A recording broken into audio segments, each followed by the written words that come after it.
स्वच्छता क्या होती है, अगर इसके बारे में अगर हमें अंदाजा लगाना है, 2017 के पहले की गंदगी में जब गोरखपुर की पहचान मच्छरों से होती थी, गोरखपुर की पहचान बीमारी से होती थी, और जब मच्छर होंगे, बीमारियां होंगी तो माफिया भी पनपेंगे, और यही पहचान हमारी बन चुकी थी।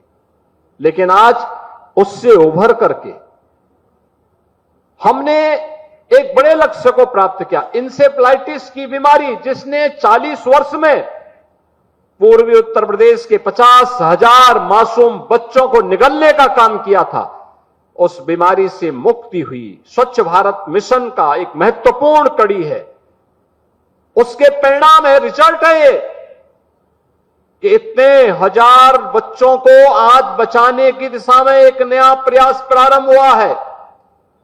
और इस अभियान के लिए हम सब प्रधानमंत्री मोदी जी के आभारी हैं कि जिनके प्रयासों के परिणाम स्वरूप एक स्वच्छ और सुंदर वातावरण में लोगों को रहने का अवसर प्राप्त हुआ, और देश का भविष्य, हमारा नौनिहाल आज सुरक्षित जीवन जीने के लिए स्वतंत्र दिखाई दे रहा। आज उसको कहीं कोई बाधा नहीं, बीमारी का भय नहीं, इंसेफ्लाइटिस का भय नहीं। हर घर में शौचालय बनाए जा रहे हैं, हर घर में जल पहुंचाया जा रहा है, हर घर से कूड़ा कलेक्शन का कार्य हो रहा है। और कूड़ा कलेक्शन के कार्यक्रम के अंतर्गत जहां ये चरगांवा में, ये गोरखपुर के उत्तरी क्षेत्र के डोर टू डोर कूड़ा कलेक्शन की 20 वार्ड के लिए 200 टन पर डे के हिसाब से गार्बेज कलेक्शन का एक लक्ष्य रखा गया, उसके लिए यहां केंद्र बनाया गया है। तो शहर में अन्य जगहों पर भी इस प्रकार के कार्यक्रम प्रारंभ हुए हैं। लाल डिग्गी में बन रहा है, सुतनी में एक 500 टन पर डे के लिए वेस्ट टू वेल्थ के कार्यक्रम को बेहतर तरीके से आगे बढ़ाने का एक कार्यक्रम चल रहा है, जहां पे वेस्ट से तारकोल बनाने का कार्यक्रम, वेस्ट से तमाम अन्य ऐसे प्रोडक्ट बन सकते हैं जो अब तक कचरा था, हम कल उसको टाइल के रूप में, अन्य कंपोस्ट के रूप में उसका उपयोग करते हुए अपने किचन गार्डन को और खेती में उसका उपयोग करके अपनी खेती की उर्वरा शक्ति को भी बढ़ा सकते हैं।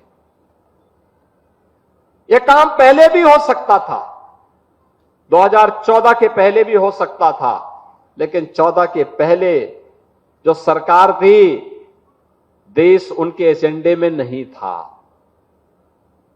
राज्य के अंदर 17 के पहले भी हो सकता था, लेकिन जो सरकार थी उसके एजेंडे में आम जनता नहीं थी, उसके एजेंडे में केवल वोट बैंक था। हर एक कार्य को वोट की निगाहों से देखते थे, और इसीलिए उन्होंने जो दुर्गति की, प्रदेश की भी और देश की भी, वो सबके सामने है। नए भारत का नया उत्तर प्रदेश है, तो नए उत्तर प्रदेश का नया गोरखपुर भी है। अच्छी सड़कें हैं, ड्रेनेज की व्यवस्था अच्छी बनी है, सॉलिड वेस्ट मैनेजमेंट के कार्यक्रम भी हो रहे हैं, विकास के नित नए कार्यक्रम आगे बढ़ रहे हैं।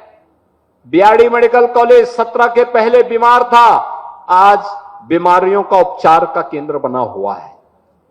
एम्स गोरखपुर में उपचार का एक प्रमुख केंद्र पूर्वी उत्तर प्रदेश का बन गया है। फर्टिलाइजर कारखाना चल गया है। रामगढ़ ताल अपनी सुंदरीकरण के नाते प्रदेश और देशवासियों को अपनी ओर आकर्षित कर रहा है।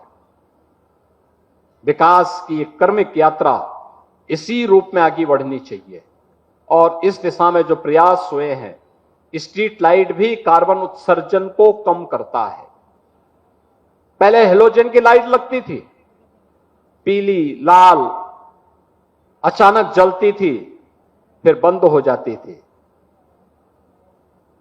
उनकी स्थिति वैसे ही थी जैसे समाजवादी पार्टी की सरकार के समय एक सप्ताह बिजली आती थी, एक सप्ताह 2 घंटे के लिए आ पाती थी, और कभी अचानक जलता था फिर बंद हो जाता था। और बरसात के समय तो इतने कीड़े उसमें जलते थे, बड़ी बदबू आती थी।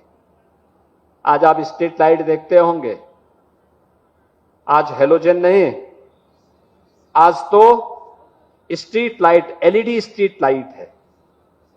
एक जैसी दुधिया लाइट में पूरी शहर जगमगाती है, हर व्यक्ति चल सकता है, और बिजली पहले से कम खर्च हो रही है। पहले से ज्यादा लाइट जल रही है लेकिन बिजली पहले से कम खर्च हो रही है। यही है परिवर्तन, और इसी परिवर्तन का लाभ आज प्रदेश को प्राप्त हो रहा है। एक गार्बेज ट्रांसफर स्टेशन की स्थापना हो रही है।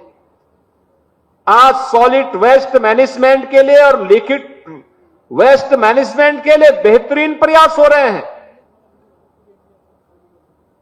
नेचुरल पद्धति से भी प्रोसेसिंग की कार्रवाई हो सकती है, शुद्धिकरण के कार्यक्रम को हम आगे बढ़ा सकते हैं। गोरखपुर आज उसका एक मॉडल बना है, और उसी मॉडल के क्रम में आज यहां पर मुझे इस कार्यक्रम के लोकार्पण कार्यक्रम में यहां पर आना पड़ा है, जहां पर आपने देखा होगा। मैं चाहूंगा पार्षदगण भी देखें और अन्य लोग भी जाकर के देखें कि जो कूड़ा आपके घर का है, उस कूड़े को कैसे उपयोगी करके, कैसे उसको यहां पे ला करके उसको उपयोगी बनाया जा रहा है, और सिटी को सुंदर और स्वच्छ बनाया जा रहा है। यह एक कार्यक्रम यहां पर हो रहा है। दूसरा, सिटी जल जमाव से मुक्त हो। गुड़दहिया नाले के निर्माण का कार्य युद्ध स्तर पर चल रहा है। पिछले दिनों मैंने भी निरीक्षण किया था। आप देखिए, जिस दिन ये कार्य पूरा हो जाएगा, मैं धन्यवाद दूंगा उन लोगों को जिन लोगों के मकान आए, लेकिन उन लोगों ने इसमें सहयोग किया, और आज ये नाला का कार्य पूरा हो रहा है। आने जाने के लिए भी मार्ग मिलेगा, स्वच्छ वातावरण भी मिलेगा। जो लोग गुड़दहवा नाला के अगल बगल निवास करते हैं, उनका जीवन भी अब एक अच्छा जीवन आप उसको मान सकते हैं कि अच्छी स्थिति में उनको रहने के लिए अवसर मिलेगा। अच्छे गार्डन वहां विकसित हो पाएंगे। और बरसात कितनी भी बड़ी होगी, कहीं जल जमाव नहीं होगा।